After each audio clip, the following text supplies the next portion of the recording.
medyo na-curious ako ng konti dito. Akala ko kasi, nung pag-unbox ko sa kanya, bracelet siya o kaya keychain. Pero babe, mas naging very useful pala talaga siya. Lalo na, nung ma-research ko kung ano siya. Eto kasi ay pinadala sa atin ng isa nating seller. Very useful pala siya. Once na binili nyo siya, meron na siyang kasamang pin. Yes. May pa-pin effect na yan. Tapos ito.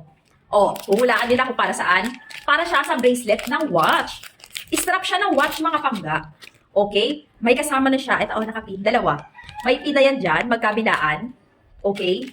Tapos ito yung pinaka strap niya. Ang ganda lang kasi kakaiba yung design. Labubu effect. Yes, sumasabay sa trend. Labubu effect siya. So kung yung watch mo, this one kailangan ko pang dalhin sa shop watch to. Pero kasi may mga watch kasi natatanggal talaga yung strap. Easy to kabit, easy to tanggal lang talaga siya.